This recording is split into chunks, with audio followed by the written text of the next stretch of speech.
Welcome everyone to another exciting episode of the Bearded Weirdo Show, and today I will be doing another clown-based mask, I guess, of sorts.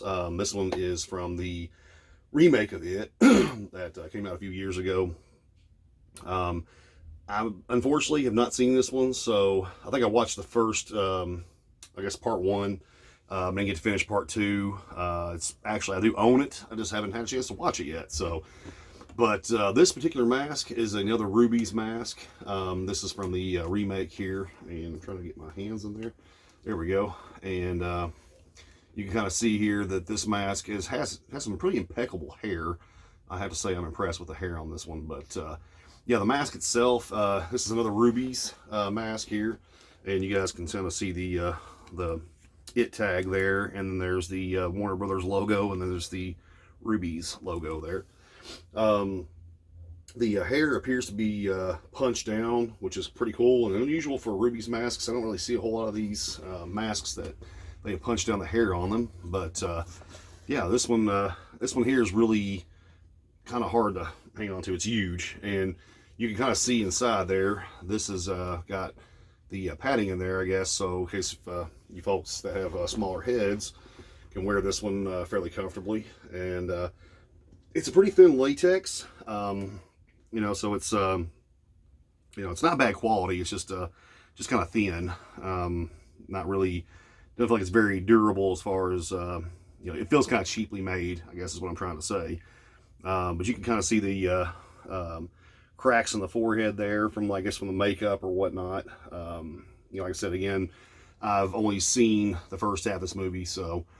This one looks more demonic in the sense that, as far as like the actual, you know, Pennywise himself, but he doesn't have the teeth. As far as the where the last IT mask, that he actually has the demon fang teeth there and everything. So, but yeah, like I said, I mean, the mask itself is not bad. Again, it's one of those cheap, you know, cheaper masks.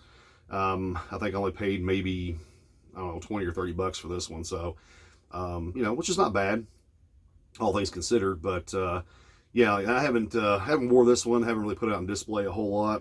Like I said, it's not to say it's not a bad mask. It's just big. I don't really have a place really to put it, as you can clearly see behind me here. I don't know really where to stick it at. So so I just kind of keep it in a, you know, keep padding in it there to keep it fluffed out and try to, you know, keep it from losing its shape. So, but yeah, I mean, you know, like I said, it's pretty pretty detailed. Like I said, to be a cheaper, you know, one of the cheaper Rubies masks there, and it's got a, like I said, it's got the slit up the back there, so you can slip it on and off with you know, little to no problems there. It's got the padding inside there for the head. It doesn't have much of a way in the breathing apparatus department. Like I said, it's much like the other IT mask. It's got little holes there on the sides there, and doesn't have one in the nose, unlike like the original Rubies IT mask, the original IT, where it does have nostrils that you can breathe out of. So there's a lot of cheap knockoffs of this particular mask, and you know, like I said, honestly, you know, it's mass produced. I mean, I figured Warner Brothers would probably you know, sell the rights to some of these mask making companies and things, and you know, they would start mass producing them. I know there's a few cheaper knockoffs out there. I'm not exactly sure who makes them. Could be some sort of a third party, maybe a Chinese company. I've seen some of the Chinese masks that they make. And not by all means am I disrespecting them, because I've actually seen some pretty decent Chinese masks out there, believe it or not.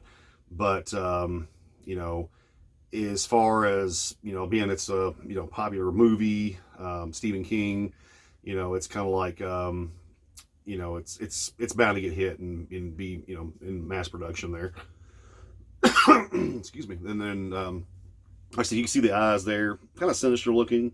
I like the fact that it actually fits around closer to your normal eyes there. Probably harder to see out of, I would say. So I recommend, you know, wearing this like if you're going to like a party or a con or something like that.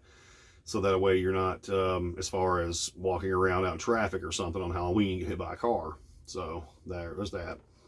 Because, you know, safety first, you know, obviously you want to be able to live another day so you can, you know, terrorize somebody else with another IT mask. And clown masks in particular, I don't know as to why. There's some sort of primal fear there of clowns. I don't know why exactly. I'm not not particularly afraid of them. I guess maybe with the whole it thing with him being some sort of a demon and luring kids into their doom and whatnot.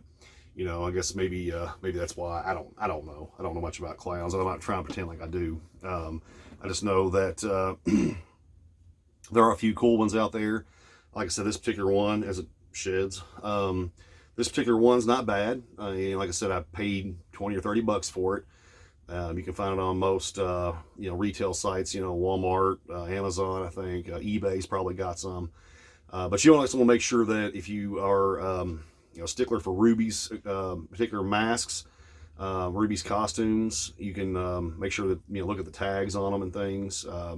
Hopefully the person or persons that you're buying from has some sort of a way to look at the different types of different angles and things, so you can kind of see if that particular mask is in fact a Rubies, or it's not just some knockoff, and you're going to get something that's not nearly up to par with this one. And this one's really not saying much, but like I said, I got love for Rubies. I mean, I've got a lot of Rubies masks out there, or Rubies costumes. I can't, like I said, I'm not disrespecting them by no means.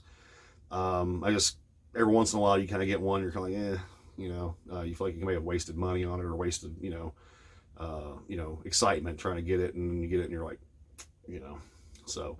But like I said, I do have, at some point in time, I do have a Michael Myers mask from Rubies that I actually do like. It's one of the cooler masks that I've have from Rubies, as far as from an actual movie franchise.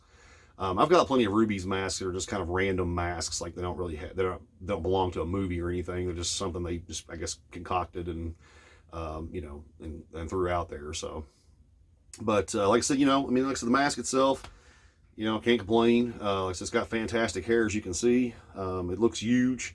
I know Pennywise in the movie tend to have he has a really big bulbous forehead.